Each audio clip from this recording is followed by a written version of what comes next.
It's Wednesday, April 3rd. This is Infowars Nightly News. I'm your host, Paul Joseph Watson. Let's take a look on what's coming up on the show tonight. Tonight, more evidence of Fukushima reaching the U.S. And yet another celebrity jumps on the gun control bandwagon, but this one's been arrested for gun crimes. Then, Russia's Drug Control Service says Afghanistan opium production soared after U.S. took control of the country and is now 90% of the world's supply. All that and more on tonight's Infowars Nightly News.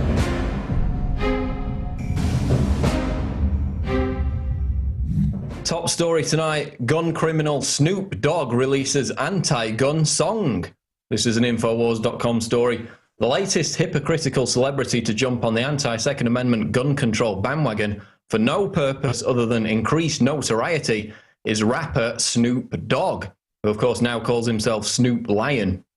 In a new video for the song No Guns Allowed, featuring Drake and Corey B, Snoop Lion interjects anti-gun lyrics with footage of mass school shootings and newspaper headlines regarding the tragedies. The video opens up with President Obama speaking during the memorial for the children killed in the Sandy Hook Elementary School shootings. So basically, Snoop Dogg is now the poster child for the Obama administration's gun control agenda. This is a wannabe gangster who himself has been arrested on numerous charges of carrying illegal guns. He's the new guy to speak out against gun violence. And when we put this article together earlier today, myself and my brother, I searched for Snoop Dogg talking about guns in his lyrics. And I think we included 5 songs in this actual article, but we probably could have included about 50 because every single song I came across was about how Snoop Dogg, in his lyrics, likes to glorify gun violence, likes to glorify an imaginary version of himself gunning down victims. So this is just a sample, and there's literally about 10, 15 examples in the article. If you see me on the solo moves, best believe that I'm strapped. 4.4 Tray 8 or AK-47, because slowly but surely send you on a stairway to heaven. Just put my finger on the trigger and pull back, and lay a punk MFer flat. That's Snoop Dogg, the anti-gun control advocate. Pro-gun control advocate, anti-violence advocate. 3 and to the 2 and 2 and to the 1. Head away, sent away, get away, Snoop's got a gun. Here's another. Look at what the doc brought in. A Chrome 38, a 44 mag, a Mac 10. So what you going to do? I got the Gauge, an Uzi, and the Emma effing 22. Here's another one from Snoop Dogg, the anti-gun violence poster child. So Snoopy, he went straight to the trunk of his car, and what did he get? He got his gun, and they start running hard. He started firing, and then he just charged. Plow. Run, N-word, plow. Run, MFer, plow. Run, MFer, run. And that is just a sample. Basically, every song that Snoop Dogg has released with the word gun in the lyrics is about this fantasy that he has about repeatedly gunning down his victims. And yet he's now released a new song backing the Obama administration's gun control agenda. So he's basically a wannabe gangster who flashes gang signs in all his videos. The guy's been arrested numerous times for illegal firearms. There was also an interesting incident which he was acquitted, where he was actually driving a car during which somebody in the passenger seat allegedly shot someone. Research that. It was proven self-defense, but very interesting in the context of this story. And he repeatedly raps about mowing down people with guns. And he's the Obama administration's new gun control poster child. And no, you've not entered the Twilight Zone. You can go watch the video on Infowars.com. Poll. Almost 1/3 of Americans believe in New World Order. Almost 1/3 of Americans believe that a secretive power elite is conspiring to rule the world via an authoritarian global government, according to a new national poll. A survey conducted by Public Policy Polling, labeled by many as a pro-Obama outfit, seems to be aimed at ascribing belief in crazy conspiracy theories to Republicans by mixing in real cover-ups and conspiracies with outlandish ideas. Now, bear in mind that PPP is an organization that is basically an Obama front. In fact, back in November, we approached PPP to do a poll on TSA story, which was eventually conducted by Harris Interactive. And they refused to conduct the poll at the last minute because, quote, they didn't like the material on Infowars.com. Because basically we're not apologists for the Democratic Party establishment. So their work, and numerous other people have said the same, is politically biased, which is the last thing you're supposed to be if you're a polling agency. So now they came out with this poll, which contained probably about 20, 30 questions. And you can read them in the article, but they crafted them basically to elicit the required response in some cases. But in other cases, it kind of underscores how a significant majority of the American population is still in a coma. 28%, according to this poll, believe that there is a secretive power elite with a globalist agenda conspiring to create an authoritarian world government or new world order. But as Alex documented on the broadcast today and in a video special we've got coming up in a moment, the elite itself admits that its goal is a new world order and that the centralization of power into a one world government is unfolding, is part of their agenda, is all admitted out in the open. So let's go right now to that special report by Alex Jones. Here it is. Public policy polling has conducted an extensive poll investigating Republicans and Democrats' belief in the conspiracy theories. Now, the term conspiracy theory is used to simply demonize people who do not trust known liars. How many times have big corporations and governments been caught lying? Secret medical experiments, lies about WMDs, the list goes on. And the corporate collaborator media that works with the government continually demonizes anyone that says that they're a corrupt special interest trying to use government to oppress and rob the population. But $85 billion a month for years is given to foreign offshore banks of U.S. taxpayer money. I mean, that's in the news. There are clips on CNBC where they admit that we're now under the control of global government run by private central banks.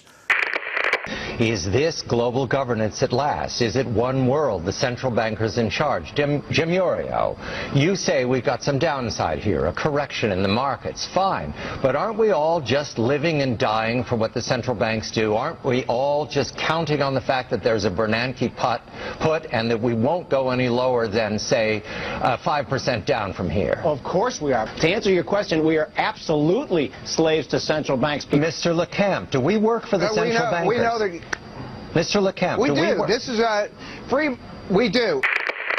That's how the ultra-rich actually get most of their money, is using government to consolidate the general population's money and give it to themselves in corporate welfare and bailouts. So, of course, their paid-for media that they own is going to sit there and lie to the viewers. You have to understand something. The public policy polling group comes out and says, do you believe in the conspiracy theory of world government and a corrupt cabal that wants to take over? The very way they phrase that, do you believe the conspiracy theory? Just like they ask, do you believe in the conspiracy theory that billions of bullets have been bought? Do you believe in the conspiracy theory that there are Homeland Security drones? I don't know, it was in Associated Press and Wired magazine that 3 years ago they're arresting, quote, poachers and cattle rustlers with them. It's like saying, do you believe in the conspiracy theory that the sun came out? What they're really doing is saying, hey, culturally, you're not allowed to believe there's corruption, and we're going to ridicule you and put a label on you if you say we're liars. Think of the hoax of coming out and saying, close to a third of Americans, sadly, believe there's a move to establish global government, when the Vatican's calling for it, when British prime ministers and Al Gore and the head of the European Union, Herman van Rompuy, and just hundreds of others have called for a new world order, And then they define it as a global corporate government run by private banks that you pay carbon taxes to.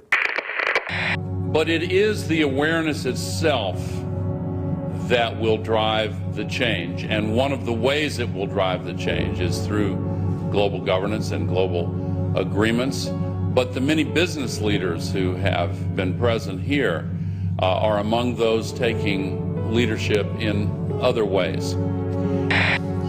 Yet these problems can be overcome by a joint effort in and between our countries.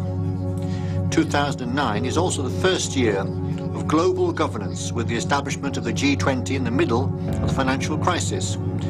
The climate conference in Copenhagen is another step towards the global management of our planet. This is collective action, people working together at their best. I think a new world order is emerging, and with it the foundations of a new and progressive era of international cooperation. That's their definition in the Financial Times of London, and now for World Government headline, written by their foreign desk editor. That's the definition in Time magazine, a bank of the world. So I'm reporting on real things, and they're saying, oh no, he's a dangerous conspiracy theorist. Remember Robert Gibbs, the former White House press secretary, saying he would be ordered to lie about drone programs that are on record to exist. When I went through the process of becoming press secretary, one of the first things they told me was, you're not even to acknowledge the drone program. You're not even to discuss that it exists. Wow. And so I would get a question like that, and literally I couldn't tell you what major asked, because once I figured out it was about the drone program, I realized I'm not supposed to talk about it. But here's what's inherently crazy about that proposition. You're being asked a question based on reporting of a program that exists. Right. So you're the official government spokesperson acting as if the entire program, pay no attention to the man behind the curtain. Right. What's happening there? They're counting on the public not going and looking at the documents, or not going and finding out there really are 2 billion bullets, or 30,000 drones funded in the new FAA funding last year, and that they're launching now. And it's not just people like Robert Gibbs on the so-called left. It's gatekeepers like Glenn Beck, who says there are no FEMA camps, even though there are official Army documents talking about their establishment, where it talks about re-education and taking your Social Security numbers, and the Army confiscating your guns, and the Civilian Inmate Labor Camp Program, and the Emergency Centers Establishment Act. But Glenn Beck can just say, none of that's true. Alex Jones is a fascist. He's not a conservative. He's a liar. And by the way, they haven't gotten millions of bullets. Don't believe him. It's amazing because he runs Infowars, and really smart people have come up to me and said, you know, I just saw this on something from Infowars. Do you know anything about it? And I'm like, yes, yeah, stay away from it. Immediately discounted. Somebody came up to me just 2 days ago and said, we just bought like 1.5 billion rounds of Homeland Security. And I said, I don't know, might be. Well, I got it from Infowars. And I'm like, okay, well, no. Then I can tell you right now, it's most likely not true. Ladies and gentlemen, if we can have a debate about the world government being established that's totally authoritarian, if we can have a debate about the government arming to the teeth while trying to disarm us, if we can have a debate about the things that are happening in this culture, then we can change things, because we have right on our side and the facts. But we can never get to that debate because they just say, no, it isn't true. And you're like, well, yeah, it is. And the debate becomes, is it real or not? What will shatter that is if you will go search yourself for the Civilian Inmate Labor Camp Program at Army.mil. If you will go, and if you will research the different data sheets that Paul Watson and others have put together, like Bankers Declare U.S. and Europe Conquered, that is full of dozens of video clips and links to establishment publications announcing world government as a good thing. You see, if you promote a corporate fascist world government as a good thing, while you get invited to the Council on Foreign Relations and on CNN. But if you say, hey, I don't want an unelected group of bankers looting me and taking my liberties and robbing my pension fund, well then, what are you talking about, crazy man? That doesn't exist. They're playing mind games with you. So as Ronald Reagan said, trust but verify. Go out and check my claims. Find out they're true, and then ask yourself, why are they lying to you? The answer is getting in their face and saying no. Because if you're watching this transmission, you are the resistance. There's not some secret cabal of good guys that are going to save you. It's me. It's you. It's us that are going to turn the tide. It's always been that way throughout history. So don't just let the globalists dictate reality and tell you there's no drone program, there's not 2 billion bullets. Speak out. Tell the truth. Show the evidence. It's on the federal government's own websites. And more people will start having the courage to tell the truth. There are a lot of people in the power structure who aren't really bad, but they're scared and isolated. Like Pat Robertson. He's coming out more and more and criticizing tyranny. Long trains full of armored vehicles, personnel carriers with armor. What are they for? The Army going into battle against the enemy? They're used by Homeland Security against us. Ronald Reagan said the most fearful statement in the English language is, I'm from the government and I'm here to help you. Oh boy, I totally agree. Imagine what Homeland Security is doing. It's just awful. But we're going to talk about how much ammunition they're stockpiling. Who are they going to shoot? Us? I'm Alex Jones signing off for this report. For Infowars Nightly News, be sure and subscribe to our nightly news at prisonplanet.tv. We fight the construction of the prison planet with the info war. We're working as hard as we can to create a new renaissance, a new enlightenment for humans into the 21st century, instead of the new dark age, the war against reality that the globalists are pushing. And finally, that's what the new issue of Infowars magazine covers, available at InfoWarsStore.com. Please support our fight for liberty. Please join us in that fight. Please defend reality.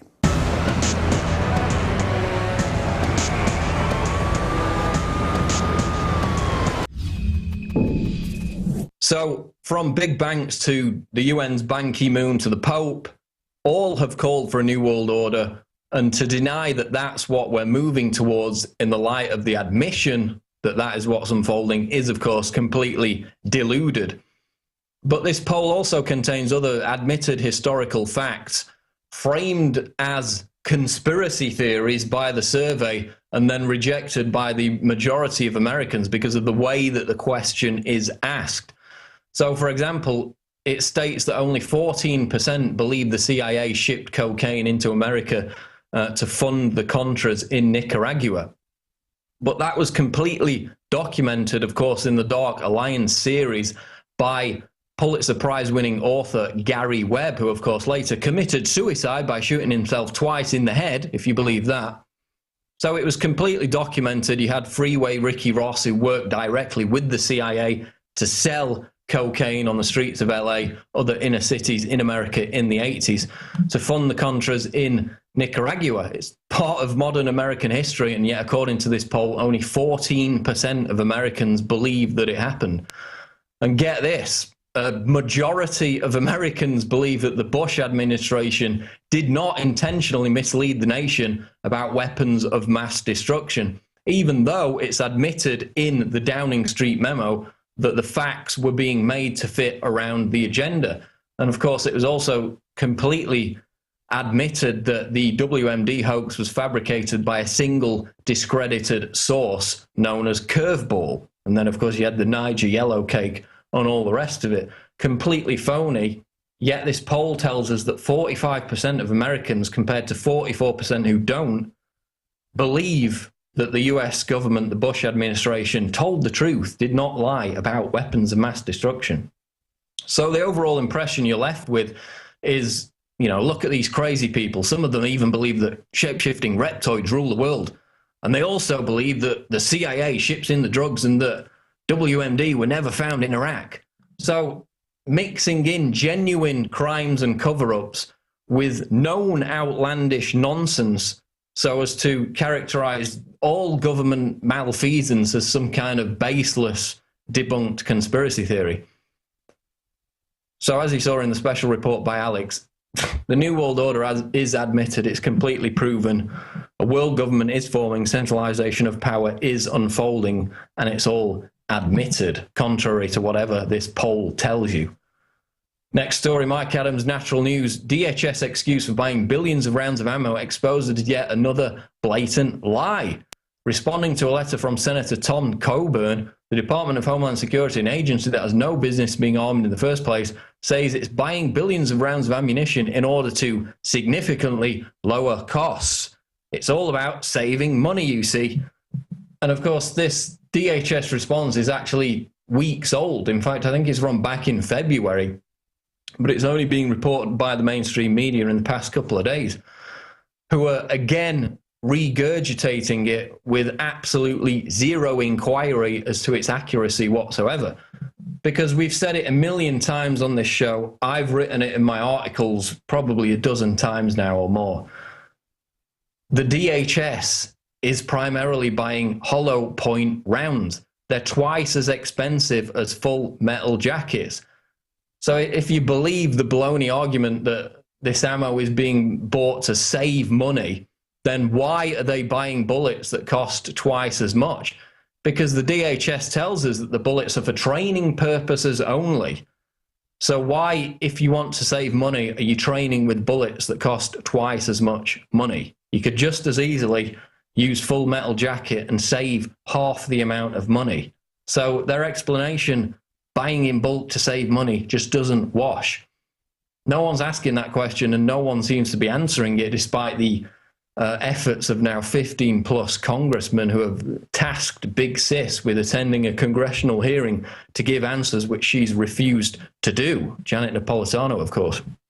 So, you know, just like the leftist websites that claimed, based on one glib statement by a DHS official, that they debunked the entire conspiracy theory about Homeland Security bullet buys, this again is going to be regurgitated by the media to say, oh, they've already answered the question. Well, no, their response only increases the amount of questions that we're asking, because they haven't addressed the main fact, which is they're not saving money because the bullets they're buying cost twice as much as standard firing range training bullets that they could be buying.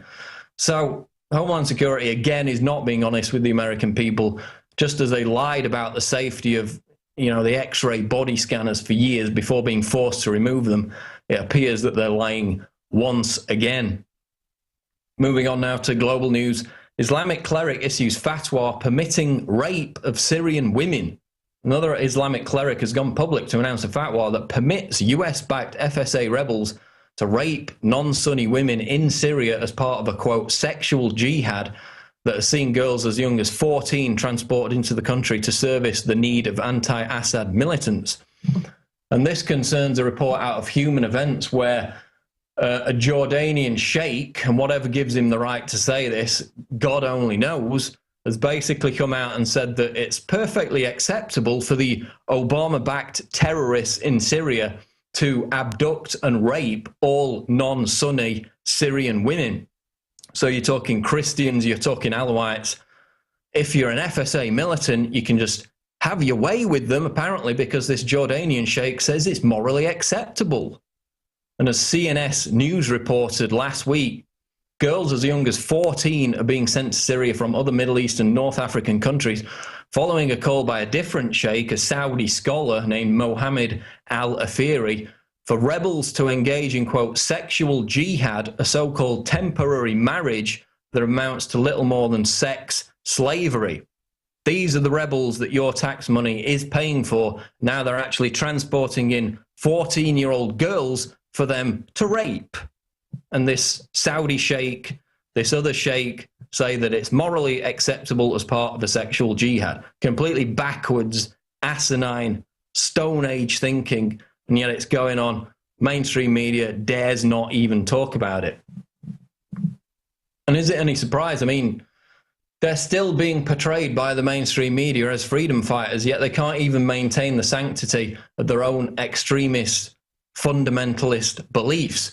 So, you know, they decry all the infidels as being morally bankrupt for refusing to sign up for their Sharia law, and yet they're the ones raping children. And they call people who oppose them infidels, and they're the ones raping kids. Try and get that through your head. And the fact that it's all being paid for, $500 million now with your tax dollars. 1 million died from Afghan heroin drug production, 40 times higher since NATO op. This is a report out of Russia Today. Heroin production in Afghanistan increased 40 times since NATO began its war on terror in 2001.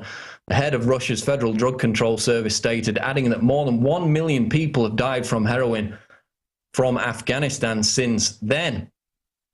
And this is Viktor Ivanov, who gave a conference on the drug situation in Afghanistan and said that since Operation Enduring Freedom began, over $1 trillion has been invested into transnational organized crime from drug sales. And this report details how just 1/100th of opium fields in Afghanistan have been eradicated compared to coca bushes in Colombia. And as we've seen on Fox News, the opium fields are not being eradicated in anything like the numbers that they should be, because they're being guarded by British and American troops. All the money from the drug trade is being laundered by giant transnational banks. This is a quote out of the article. Alongside the refusal to get rid of the poppies, there is the apparent interest of international banks in dirty money, states the report.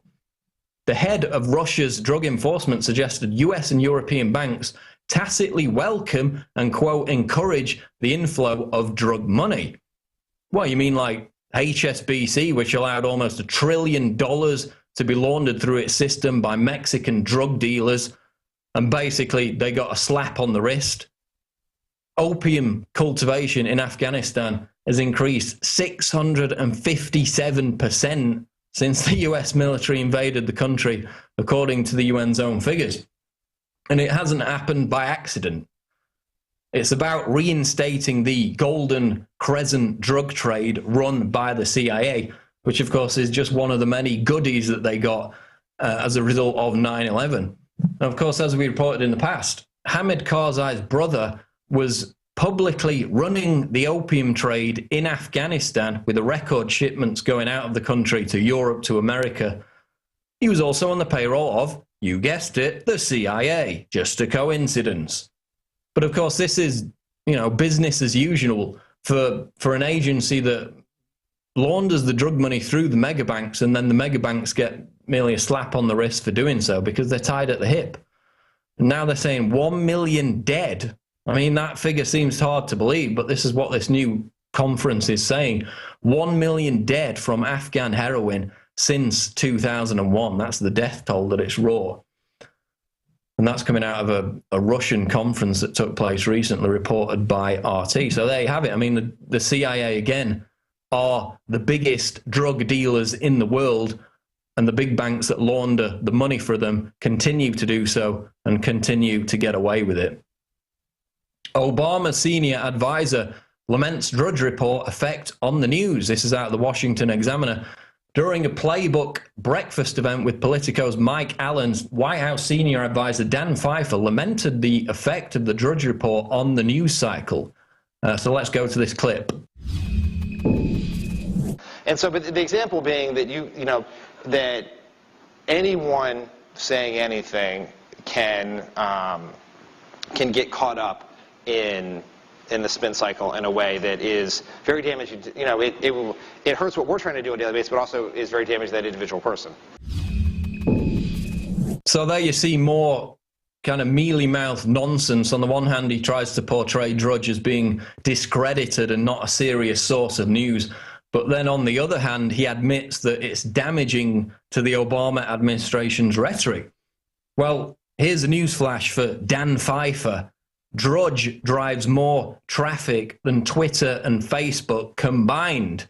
So you better believe that it's going to be damaging to your propaganda. And in a world of, castrated corporate state media who regurgitate White House talking points without question, America is fortunate that Drudge continues to dominate these very same mainstream media outlets, because his success relies on the fact that he's talking about issues that huge numbers of Americans truly care about, not the fluff and nonsense obsessed about by the alphabet networks. That's why he continues to have success.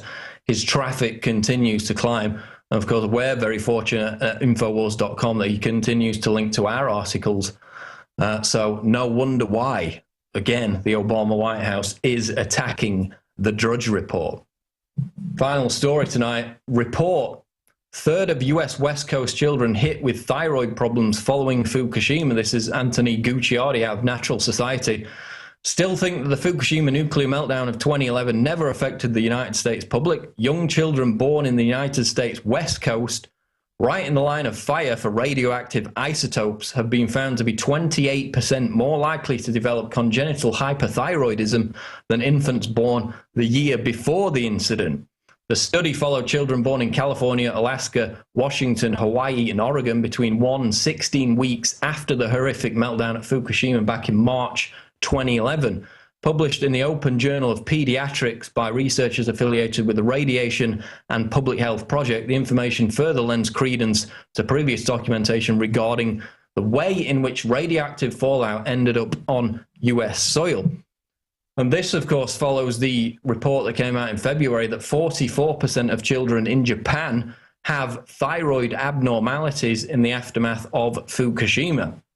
And it's going to take years before we know the full extent of the damage. Remember, the Chernobyl nuclear disaster caused nearly 1 million cancer deaths worldwide, according to the New York Academy of Sciences. So again, it turns out that the conspiracy theorists were right. You know, as the governments across the world raised safe radiation levels and told you that nuclear fallout was nutritious, not to worry about it, turns out not to be the case. And one of the solutions that I use, and in fact, I've been taking it since Fukushima happened, and basically every day since, I haven't stopped, is potassium iodine, which of course is the liquid form of that substance. It's different from potassium iodide, which should only be taken in the imminent event of nuclear fallout. But it's actually a health supplement, easily obtainable, and it has numerous different benefits, but the main one is working to reduce the levels of radioactive iodine uptake in the thyroid, which of course helps to prevent the development of thyroid cancer. So it's a shame that all those parents on the west coast of America didn't pay attention to the reports of the nuclear fallout coming across from Fukushima across the Pacific Ocean, of course, getting in the tuna, getting in the fish, because if they did, their kids might not now be getting this debilitating illness. So again, the moral of the story is don't believe the crazy conspiracy theorists. Nuclear fallout is good for you. It's nutritious. Trust the government. Trust them that you can survive just by sticking your head in the sand and not paying attention. Stick around, because after the break, we've got an exclusive interview with Syrian activist Syrian Girl about the latest developments in the war-torn country and how the Obama administration continues to back Salafist, extremist, jihadist, al-Qaeda terrorists in Syria. So stay tuned for that interview. We'll be right back. I'm Darren McBreen, and these are some of the new items that are available now at InfoWarsShop.com. Alert the public to Obama's blatant abuse of power with the new Obama t-shirt. Obama's Joker face on the front and come and take it on the back. It's time to publicly call him out for what he is, a tyrant. Defend the Second Amendment with our top seller Come and Take It t-shirts. And look at that, women's cut tank tops and t-shirts now available. Nice hat. Plus the Don't Tread on Me flag. And now you can become a micro distributor of the Infowars magazine. Plus, get your own copy delivered right to your door each and every month. And if you're tired like I am of you and your family being exposed to polluted drinking water, get the Pro One high performance water filter. It gets rid of all pathogenic bacteria, cyst, fluoride, heavy metals, and numerous other contaminants. So join the revolution at InfoWarsShop.com.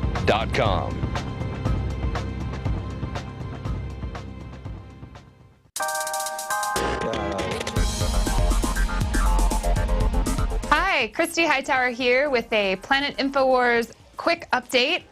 This one actually is going to be a little longer than normal. We've got a few cool things coming up that I'm really excited about. The first I want to tell you is it's in the group on Planet Infowars, the group called the American Resolution Texas. So if you go to the search bar, just look for the American Resolution Texas. But they're doing an awesome camping trip this weekend, April 6th, It's kind of like an all-day affair. You get out there about 11, noon. They're going to be cooking out, having s'mores, all that good stuff. And it's at Camp Ben McCullough. I apologize if I said it wrong. I know it's only an hour, like, southwest of Austin, so I should be able to say it properly, but Ben McCullough. So check that out. I actually think I might be heading out there. So, because it sounds like a really good time. Everybody's just hanging out in the sun, talking about things that we care about. And then moving on, actually, it's a good reminder that your articles are being read and being reviewed for Infowars front page kind of stuff. So this is actually a kudos to Planet Infowars user Keith, who wrote an article. It's titled, "An Open Letter to Fellow Patriots. We Have a Way Out." Really great read. Go and read it. You can find it on Infowars.com or Planet Infowars. There it is, featured on the main page. Great job, Keith. Really well written. He just talks about something, you know, it's from his heart, and it's really obvious. And he's right. There is a way out. It's just that we all have to just stay courageous and inspired. So go be inspired and read what he wrote. And I'd like to feature a group. Now, I'm going to kind of try to do this a little more often. My new favorite featured group, at least as recent, is the live show comments group. We love it so much that we're supporting it through posts and things. So while you're watching the Alex Jones Show in the morning or the nightly news at night, or if you just want to go and chat, go and register, of course, and then log in, and it's just a big chat stream. So you essentially connect and post pictures and links and all that good stuff, and it's really, really active, especially, obviously, during the shows. So if you're watching this very update right now on the nightly news, go and check out the live show comments section, the group, on Planet Infowars, and start commenting. Now, be nice, of course. And then the very last one, this is an upcoming event. So I've covered a couple events. We've got one this Saturday at the Ben McCullough camping grounds, but then we've also have a Second Amendment rally that's going to start. It's called Ride for Liberty. It's starting in Dallas, April 17th. They're literally going to ride horses through the streets of Dallas. They've already gotten the permits. They've already talked to the right people. I've been in contact with them. It's really exciting. I love seeing things like this happen, and the reason we're featuring this is because it ends up in Austin on the April 18th. And stay tuned, because actually, kind of tying back to Planet Infowars, there are two people that have met in the Dating Freedom Lovers group here on Planet Infowars, and they're going to the rally. So I'm going to go down there and see if I can interview them and talk to them a little bit, while, of course, they're being an activist couple. So just wonderful things are happening on Planet Infowars, and it just makes my day every single day to log in and read your comments and get messages and be on the site. So go and check it out. If there's a good group, go search for a key term, you know, police state or panopticon or whatever you want to search for. I swear it's there, and these people are great people. So thanks for watching, and Patriots, don't forget, we're always listening, so keep talking.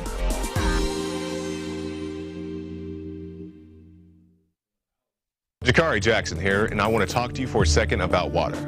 You know about ProPure, our flagship water purification system, but check out some of our portable water filter products at InfoWarsStore.com. The clearly filtered water pitcher. Also, for those of you on the go, we have the Athlete Edition filtered water bottle and the RAD Eliminator Pro filtered sports bottle that removes radiation. And keep in mind, we have replacement filters for all of these products. The ever-popular grab-and-go bag favorite, the Life Straw, the Crystal Quest shower filter system, and the Aquapod kit, great for mass storage of water.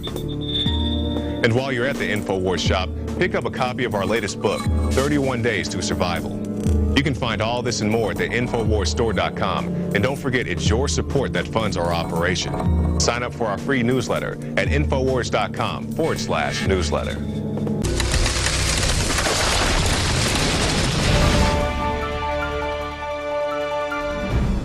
We're back on Infowars Nightly News, and I'm pleased to be joined by one of our regular contributors to the show, known to many on the internet for her popular video blogs, which of course have been instrumental in forcing the mainstream media to abandon its narrative on what's unfolding in Syria. And she, of course, goes by the name Syrian Girl. Syrian Girl, welcome to the show. Thanks for having me again. So before we get into the latest developments in Syria and explore some of the wider issues, let me set the stage with this, which I think is a key question, and that is, why should Americans care about what's taking place in Syria right now? Well, for one thing, while the U.S. while the people are facing austerity measures and having to tighten their belt, so to speak, the U.S. government is giving millions and millions to fund terror abroad in Libya, and now Syria, and before that, of course, Afghanistan 30 years ago. So that's one very obvious reason why it's in the U.S. people's interests to stop this money flow to what constitutes people with an al-Qaeda ideology. And that terrorism that's being funded might later come back and be used in an attack against the U.S. people, as well as result in the taking of more liberties by the U.S. government of the U.S. people. So these are the interests to the U.S. people, but also, I think everybody wants a country, a nation for which there is a history to be proud of.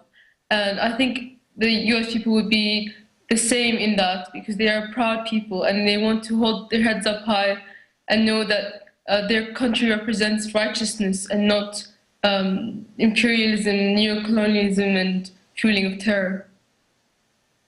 Well, that's really the point, isn't it? Because we featured the videos on Infowars of, the rebels burning American flags, vowing to fly the al-Qaeda flag over the White House in one video. There's others where they glorify the 9/11 attacks and start chanting their support for Osama bin Laden. All the while, the Obama administration sends them $500 million while telling Americans at home that their children need to be groped in the airports to fight the war on terror, while the CIA sends weapons to al-Qaeda terrorists, known al-Qaeda terrorists in Syria, all paid for with Americans' tax dollars, while the government's telling them the country's broke. But back when you first appeared on the Alex Jones show, this notion that al-Qaeda terrorists were involved in Syria was first treated as a conspiracy theory. It then later had to be accepted as fact, but they spun it to portray the terrorist influence as minor. Now it's widely reported that the leading frontline combat fighters in Syria are these al-Qaeda terrorists supported by the Obama-backed FSA Syrian rebels. So now the media is coming up with this new myth, which is that these Jabhat al-Nusra al-Qaeda terrorists are a separate entity to the FSA rebels. So tell us about how they're crafting that phony narrative and what the real truth behind the situation is. Well, I think in the first place, the U.S. acknowledging that Jabhat al-Nusra has the al-Qaeda ideology was just an easy way to use them as a scapegoat. So now when there's any bombing, suicide bombing, beheadings, etc., they can just say, oh, it was Jabhat al-Nusra, but the rebels are a completely separate group and they're, totally angelic, clean. But the fact is that, there's more than one Islamist group for one thing, and I'm talking al-Qaeda ideology group. There is a group called Jabhat al-Sham, and even the FSA leaders themselves, like the former head of the opposition, Muaz al-Khatib, the FSA leader Idris, and one of the commanders al-Assad, along with 89 battalions, all made statements saying that they back Jabhat al-Nusra and they stand by it, and that was at the time that the US declared it a terrorist organization. Now, since then, there has been a power struggle among struggle groups in Syria between the FSA and the Islamist groups. However, it's not as the media is trying to portray it. It's not secularists versus Islamists. It's Islamists versus Muslim Brotherhood. So it's just like a milder form of the same thing. But there's no such thing as a secular rebellion or rebel group. If there is, it would be a tiny minority amongst the opposition and the armed insurgents. And this media is, the mainstream media is just trying to take this tiny group and make it out to be that, oh, you know, the insurgency is actually secular when it isn't. And of course, when we say Al-Qaeda, that's merely a label that's adopted by these jihadist groups. It's not an actual hierarchical group within itself. It's an ideology that's taken on, that's adopted by these different extremist groups. Briefly explain that concept to people. Well, as you know, the original Al-Qaeda was something that the CIA built in Afghanistan, and that even had loose structure. And as you know, there was one guy who blew the lid on it. I believe his name was Cook, and he said that Al-Qaeda is basically just a database of jihadists around the globe. And that's exactly what Al-Qaeda has really flourished and become, just a meme, an ideology that people have, that they want to control the region under their brand of Sharia law. And even in Sydney, in Australia, and all the way in the UK and other parts of Europe, there are people saying, you know, Osama bin Laden is my leader, I'm Al-Qaeda, holding up placards in protest saying that they support Al-Qaeda. So it's actually an ideology that's been fueled by media such as Al Jazeera, who often used to show Al-Qaeda recordings from Osama bin Laden and Zawahiri as well. This is what's happening around the Middle East now. And of course, the former British Minister Robin Cook echoed that when he said that Al-Qaeda was just the base. It was just an entry in a computer database. So that echoes what you said. We've reported on the beheadings, the desecrations of churches, the attacks on schools and universities by these glorious freedom-fighting rebels. And there's a report out the Atlantic Wire today which completely whitewashes the rape crisis that's unfolding in Syria right now, claiming that only 1% of the rapes taking place are carried out by FSA rebels, and basically blaming all the others on, quote, regime soldiers. And what they completely failed to mention, as I put together in an article today, is that numerous Islamic clerics have come out and issued fatwas permitting the rape of Syrian women by FSA fighters, as if they had the right to do that. And there's virtually no reference to this, no stories about it in the mainstream media. So, Syrian Girl, tell us about this bizarre, abhorrent sexual jihad idea that's now being circulated amongst these rebels. Well, this is just going a step back to the Al-Qaeda ideology. Now, the Al-Qaeda ideology is based also on a cult within Islam, which goes by the name of Salafism or Wahhabism. And it is these Salafi sheikhs that are basically sanctifying rape. You know, the refugee camps on the Jordan border are now facing lots of people from Saudi Arabia, the home of Salafism and Wahhabism, coming to the refugee camps, either raping girls or purchasing them and marrying them temporarily, which are like sham marriages that sanctify prostitution.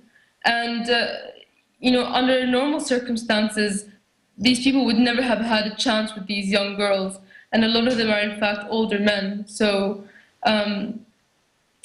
onward with that, in a totally different place, in Tunisia, there was a sheikh called Muhammad al-Arafi who said that he called on the women of Tunisia to go to Syria to participate in a sexual jihad where they would be helping the jihad if they were to sleep around with the insurgents. So as a result, you know, a 16-year-old girl was kidnapped and her parents were on Tunisian TV holding up her photo and begging for her kidnappers to return her. So, and then as another sheikh, this is the most recent event, called Yasir al-Ajwulani, said that the Christians of Syria are basically war loot, and that the rebels can go on and just rape them because, you know, they're part of the commodity that they can gain from the war. And I just want to say on this point, this cult within Islam is not Sunni Islam. I hear a lot of people blaming Sunniism for this, but Sheikh Bouti, who is the head Sunni in Syria, called out against these rebels and actually called for jihad against the jihadists. And as a result, a few weeks later, he died in a bombing of his mosque along with 42 of his worshippers. And the Syrian military is majority Sunni as well. So I just want to put that out there because, you know, people are getting a lot of unfair hate, and I too am a Sunni. So, yeah, it's really alien to us in Syria to have such a sick, demented, warped representation of religion. And some of these girls, they're not women, they're as young as 14 years old. I mean, who are these moron sheikhs to proclaim that rape is acceptable anywhere? I mean, what would they say if somebody proclaimed it acceptable to rape their families? How would they feel? I mean, why does anyone even pay attention to them? Because it suits them. I mean, I'm sure that if he tomorrow sanctified alcohol, then they'd all be drinking it up. So I think at the end of the day, so long as it suits people, they'll believe it. Well, it's sickening. I mean, these are the same people who cry Allah Akbar, you know, as they're beheading people in anticipation of their 72 virgins, while simultaneously they're having sex with 14-year-old girls. I mean, they decry people who oppose Sharia law as infidels based on some pious religious morality. And they're paedophiles, they're raping children. Obviously, it's a minority, but, you know, it's a growing cancer, isn't it? Well, absolutely. And you hear about reports of 60-year-old men going to this was on Channel 4 News, 60-year-old Saudi Arabian men trying to find 13-year-old Syrian girls. Now, it's always been sort of a trend of these Gulf Arabs coming to Syria to look for wives. Usually they're from more poverty-stricken areas. But what's happening now is that they're engaging in these also temporary marriages, and some of the girls are being kidnapped and basically put into brothels. And if, you know, they sign a piece of paper that says, oh, I'm going to marry you for an hour, they think that that religiously sanctifies prostitution. And if, you know, in some cases it's just blatant rape. Girls younger than 13 as well. And these are what the media calls freedom fighters. They don't even stick to their own crazed fundamentalist ideology. They don't even live up to that. A minority of them, hopefully it's a minority, are, you know, murdering paedophile rapist scum, basically. So why don't the moderate FSA denounce Jabhat al-Nusra, denounce these extremists? Why don't they say they're not associated with them? They do the opposite. They pledged allegiance to them, didn't they? They did, and part of the reason is that they're afraid of them. They're afraid of getting into infighting. And also, you know, the Jabhat al-Nusra has been made more powerful than them.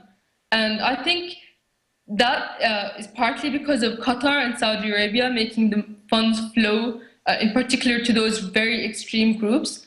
But I also think that the US would not let it happen unless they wanted it to happen. And I know in the media they're going on about the threat of the Islamists in Syria and the jihadists and al-Qaeda ideologies. But from just lessons of history, you can tell that the US government's interests are to fund these extremist groups, not these moderate groups being just Muslim Brotherhood. Not that moderate at all, but more moderate at least than the al-Qaeda ideology. Well, it's the fact that they airlifted in the Libyan Islamic fighting group terrorists after they'd done their dirty work in Libya. And they killed US troops in Iraq, admitted then NATO powers are airlifting them into Syria. So it's complete BS that they're just supporting the moderate rebels. They airlifted in some of the very terrorists that killed US troops in Iraq, as we documented as the Libya conflict was ongoing, into Syria to begin that chaos. So now the New York Times admits CIA shipping in guns while the Obama administration claims it's not giving lethal arms. It's all complete propaganda. Let's move on, though, to Eric Haroon, who was this American citizen, former US Army veteran, who fought alongside Jabhat al-Nusra, the al-Qaeda terrorist, in Syria. He was then arrested upon his return to the United States by the FBI, after which his dad said he was working with the CIA. Surprise, surprise. And we wrote an article a few weeks ago now, near the beginning of March, I think it was, asking why Obama hadn't drone striked Haroon, just as they did with Anwar al-Awlaki and, of course, his 16-year-old son. And lo and behold, 1 week, I think it was 1 or 2 weeks later, Eric Haroon was arrested.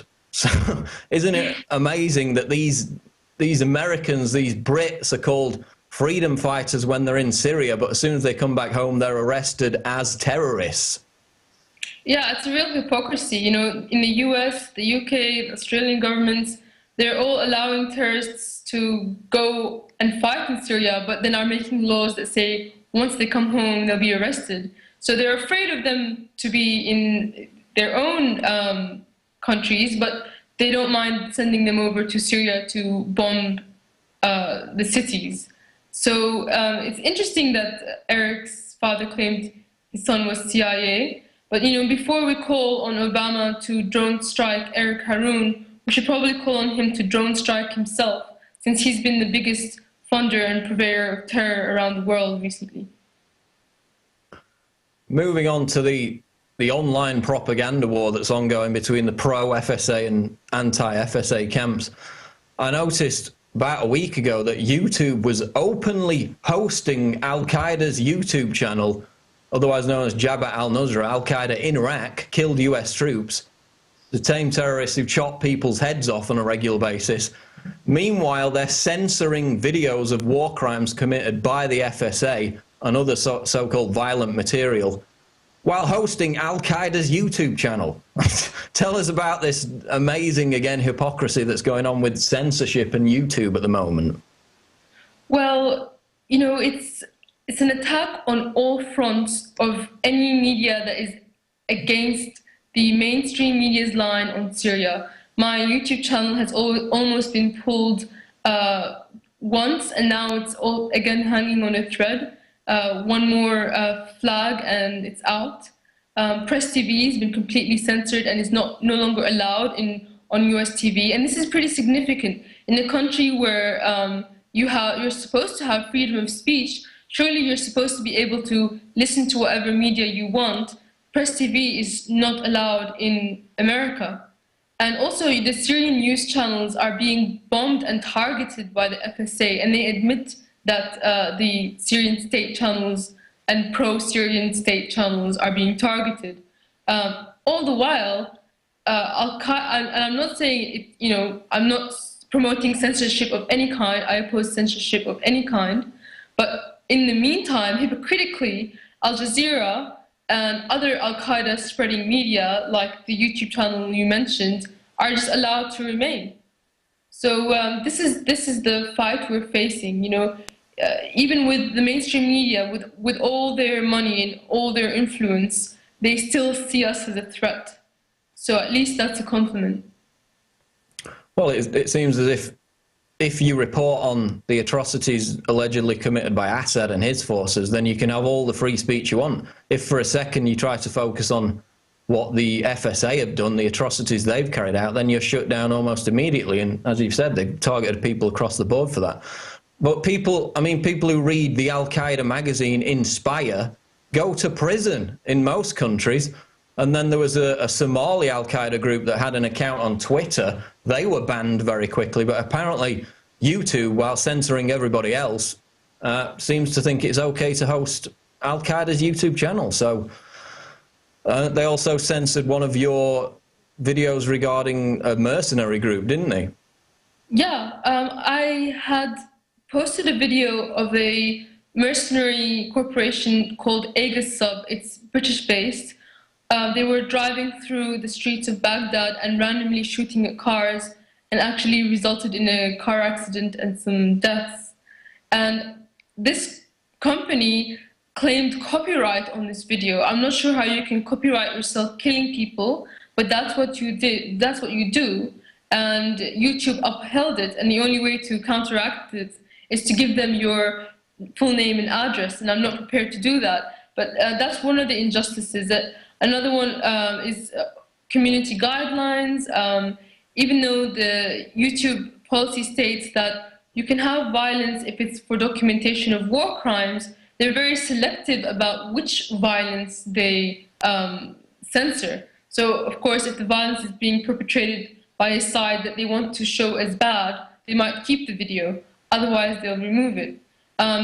The Yellow Man was censored until I complained about it. And now another video censored, which is from 6 years back. Basically, there's a campaign of people trying to flag my channel, trying to bring my videos down. And for the most part, I see YouTube is going along with it and accepting some of the ludicrous reasons to take down my videos and take down my channel. It's part of the hypocrisy that's run through this entire conflict, as I said. Voices that speak out against the FSA are seemingly strangled, whereas those who, you know, talk all day about Assad's atrocities are allowed free rein. But to finish, let's clarify this conflict from a broader perspective.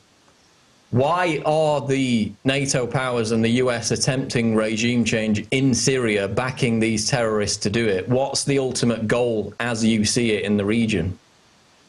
Well, basically, the whole idea is hegemony, to bring the whole world under their control. From the IMF and the World Banks, neither of which Syria has any debt to.